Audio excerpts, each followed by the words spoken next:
Y la tercera complicación aguda es la hipoglicemia, ¿correcto? Muy bien, nos dicen, paciente adulto traído a emergencia por los bomberos, quienes lo encontraron inconsciente en la calle, no responde a estímulos, al examen pálido, sudoroso, sin signos de agresión, presión, frecuencia normal, frecuencia respiratoria normal, saturación de oxígeno 95, está bien, pupilas centrales de 3.5, ¿normal, midriática o miosis? Normal, ¿no es cierto? Normal, de 3 a 4 está normal, de 2.5 a 4 es normal, menos de 2.5 miosis, más de 4 midriasis. Fotorreactivas, lentas pero responden, ¿correcto? ¿Cuál es el diagnóstico? Miren cómo está la piel está pálida, sudorosa. Ese es un dato, ¿correcto? Ese es un dato de hipoglicemia, doctores. Piel pálida, diaforética, dato de hipoglicemia. ¿Qué más nos confirma este dato? Que tenemos un paciente en coma. Recuerden que la causa de coma más frecuente es metabólico. 70% es metabólico, 30% es estructural, por un infarto, un tumor, etc. Una causa orgánica. ¿Ya? Entonces, si tú sabes que tu coma más frecuente es metabólico, por ahí vas orientado. Pero ¿cómo diferencias si el coma es metabólico o es estructural orgánico? Las pupilas. Las pupilas y los reflejos te van a decir si es metabólico o es estructural. Si los reflejos, la pupila están normales, entonces el coma es metabólico, funcional. Pero si te dicen que las pupilas están midriáticas, arreactivas, ¿dónde está la lesión? Midriáticas, arreactivas, dos zonas, mesencéfalo. Arreactiva, mesencéfalo. Y si es midriática reactiva, bulbo. ¿Correcto? Bulbo raquídeo.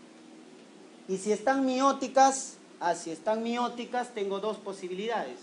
O está en el hemisferio cerebral, diencéfalo o corteza, o está a nivel del puente de la protuberancia.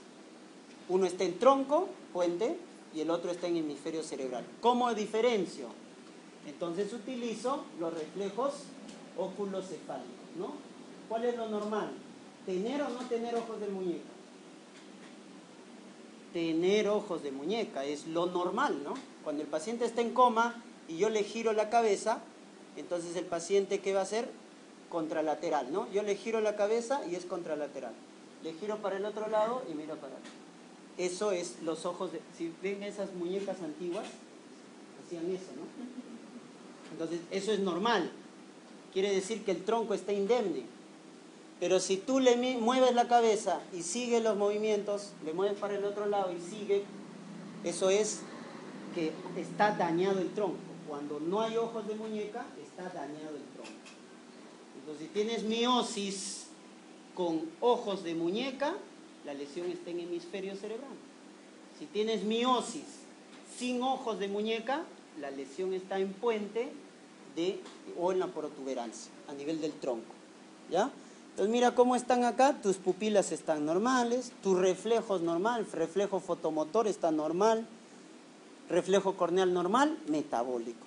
Y por la piel que está pálida, sudorosa, tendencia a la taquicardia, porque recuerda que en la hipoglicemia hay una descarga adrenérgica, entonces va a haber taquicardia, ¿no? 100 por minuto, etc. Entonces la respuesta es un coma hipoglicémico. ¿Ya? La causa de hipoglicemia más frecuente, no se olviden, es exógeno, alcoholismo. ¿Ya?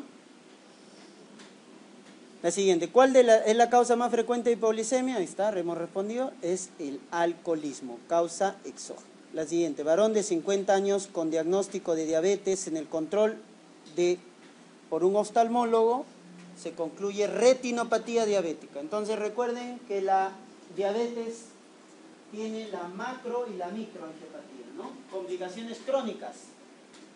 De la microangiopatía, la más frecuente es la retinopatía diabética, ¿correcto?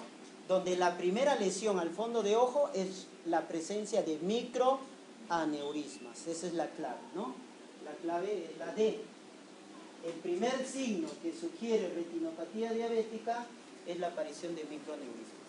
Y cuando se ven nuevos vasos, eso es ya la parte avanzada, la retinopatía diabética proliferativa.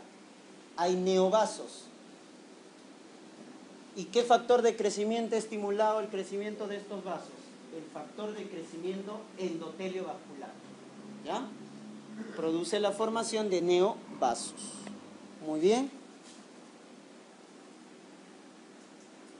Y obviamente hay otras complicaciones. Nefropatía diabética ya lo hemos estudiado ya en nefrología. No te olvides, el estadio 1 es la hiperfiltración glomerular y nefromegalia. Estadio 2 es cuando hay microalbuminuria intermitente, a veces sí, a veces no. Estadio 3, cuando tenemos una microalbuminuria sostenida. Tenemos 2 pruebas positivas. La nefropatía diabética 4 es el síndrome nefrótico, proteinuria franca. Y el 5 ya es la insuficiencia renal crónica terminal. ¿Ya?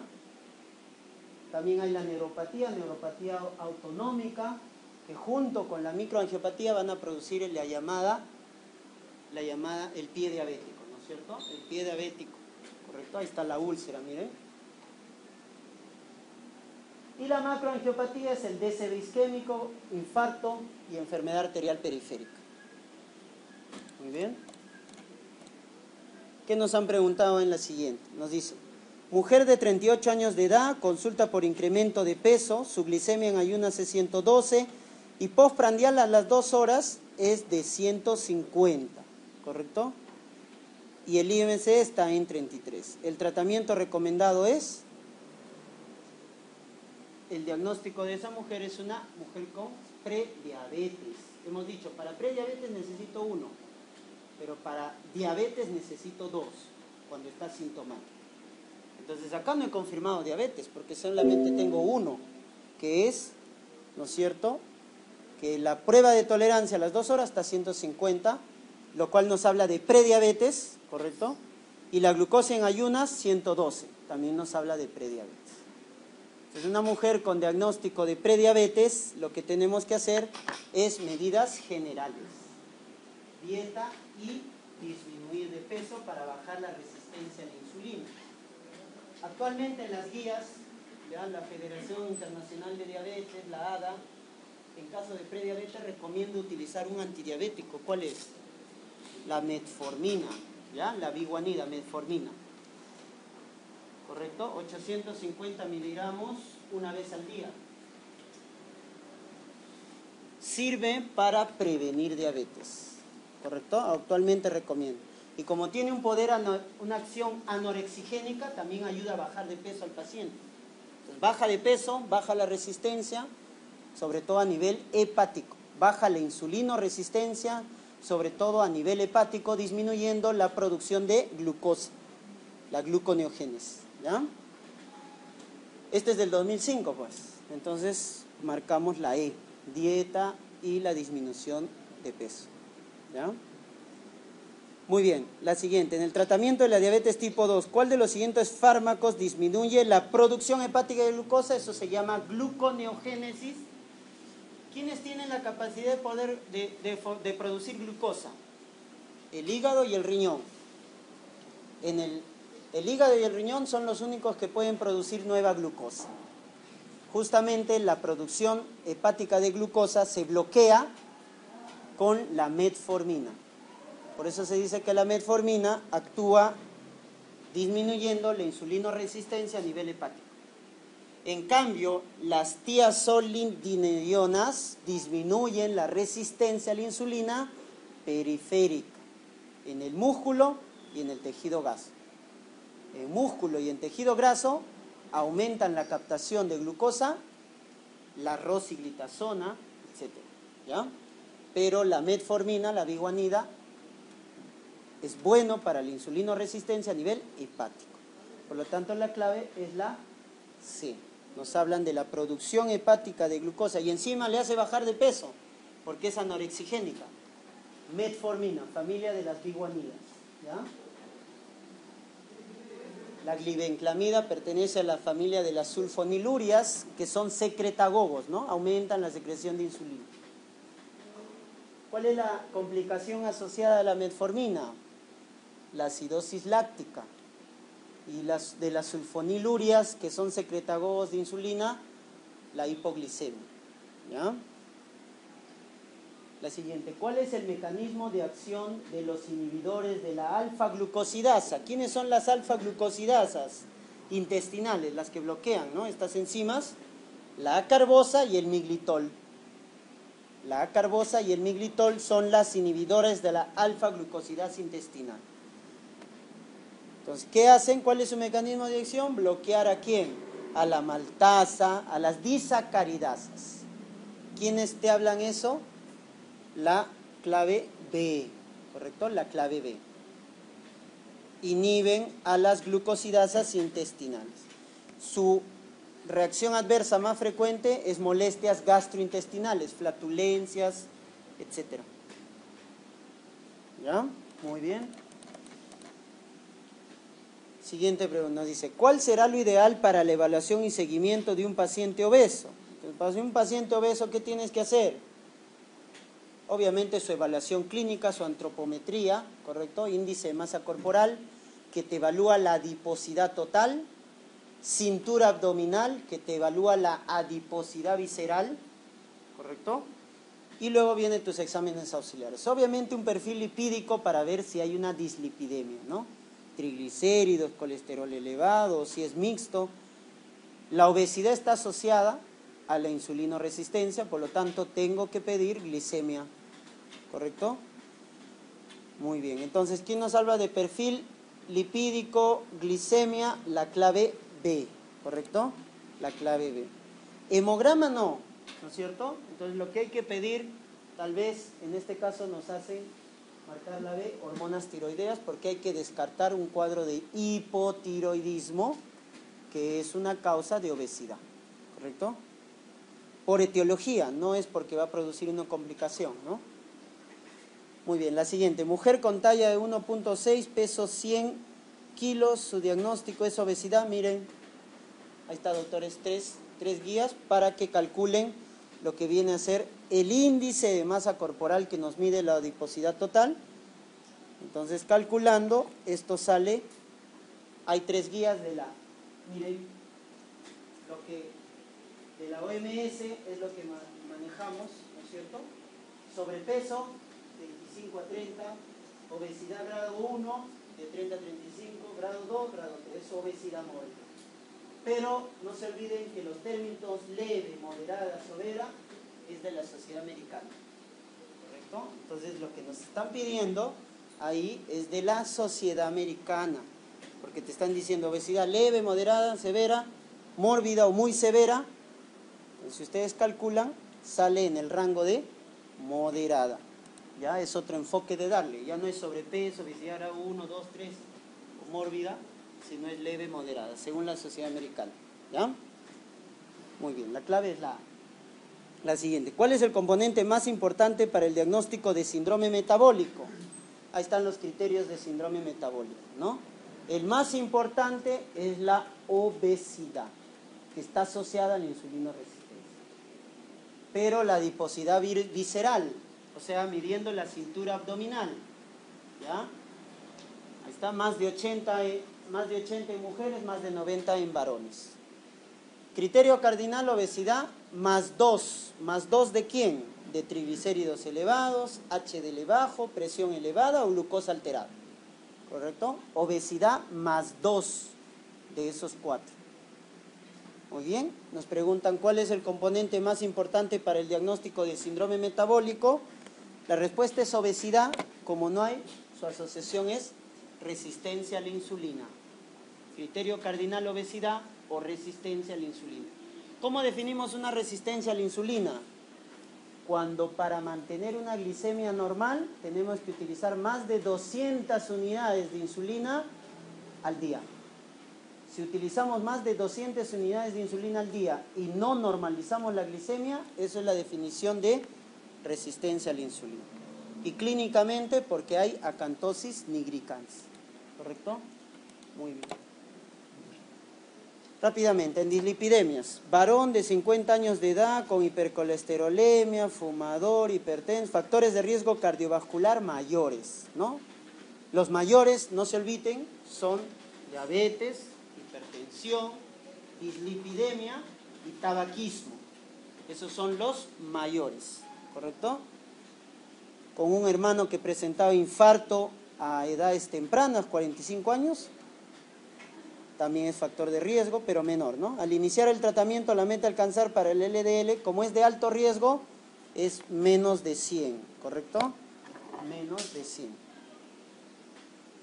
Tiene 2 o más factores de riesgo cardiovasculares mayores, menos de 100. ¿Qué pasaría si este paciente, que es diabético, tiene un infarto? No su hermano, sino él ha tenido un infarto.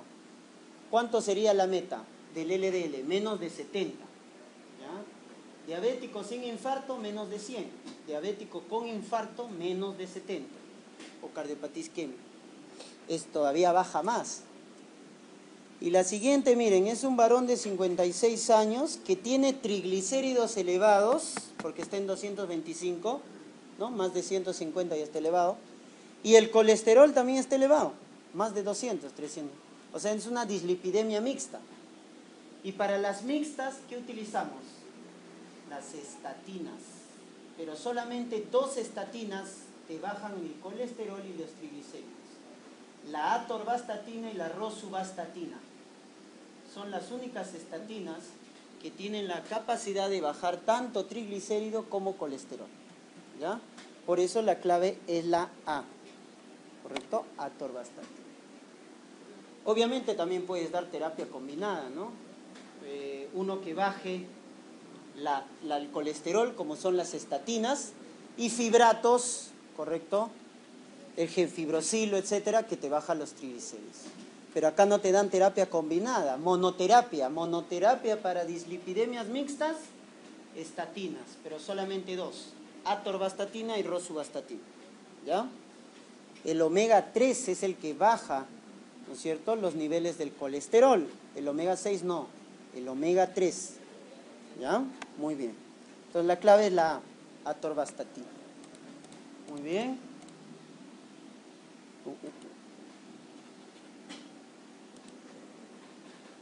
Cushing. ¿Qué nos han preguntado de Cushing? ¿Cuál de las siguientes entidades es menos probable como causante de pérdida notable de peso? El cuadro de Cushing es florido, ¿no? Ahí lo ven, cara de luna llena, cuello de bufa, fragilidad capilar, obesidad central. Entonces la clave es ahí la B, ¿no? ¿Cuál de las siguientes es menos probable como causante de pérdida notable de peso? Cushing. Todas las demás sí te bajan de peso, ¿no? Todas las otras sí te bajan de peso, ¿ya? La siguiente, mujer de 25 años de edad, talla 1,50 m, peso 80 kilogramos, con facie, es una obesidad, ¿correcto? Con facie pletórica, hirsutismo, debilidad proximal, hay miopatía proximal a nivel de los muslos, hipertensión, glucosa elevada, hiperglicemia.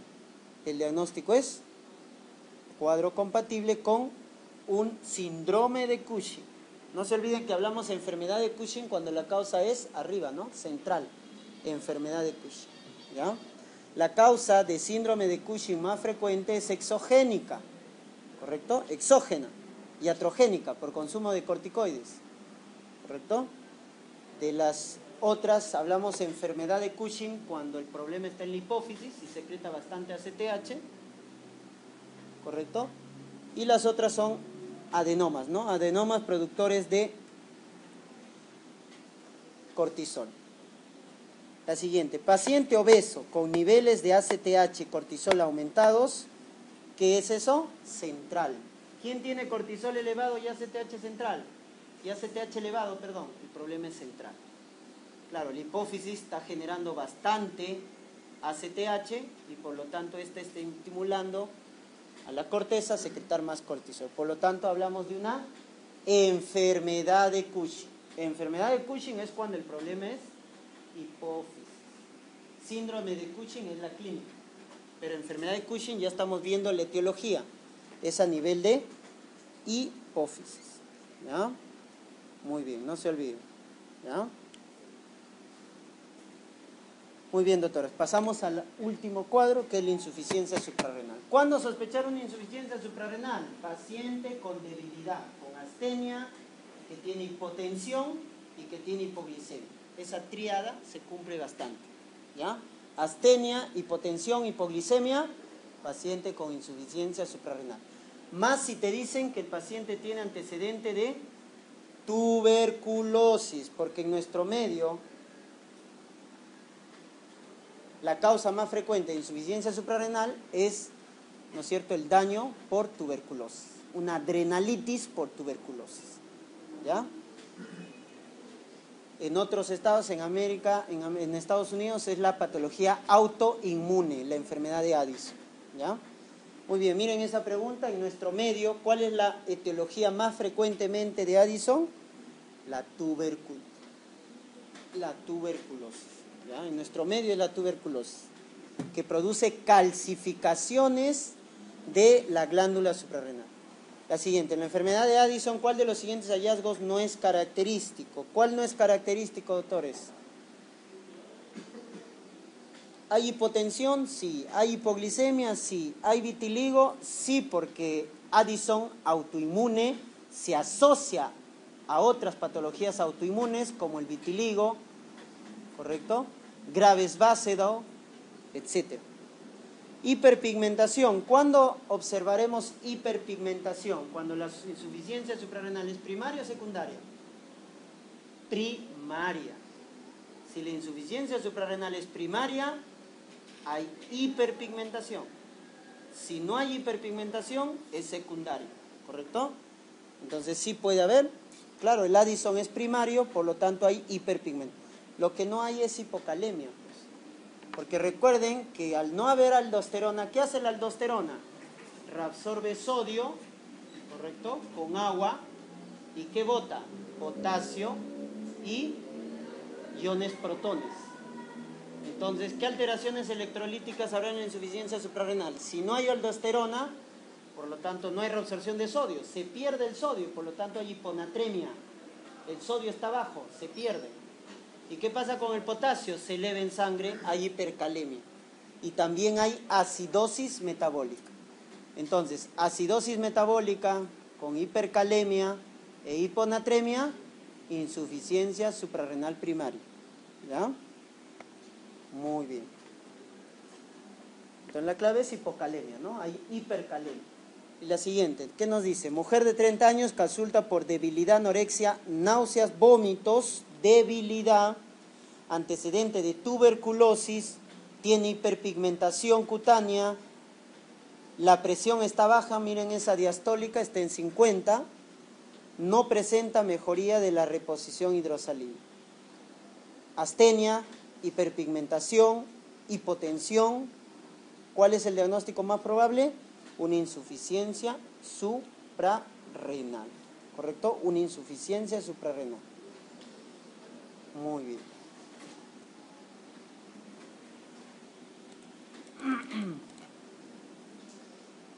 Y así como el hipotiroidismo tenía su coma mixedematoso, acá también hay una crisis adrenal. Cuando hablamos de crisis adrenales, ahí está, debilidad extrema,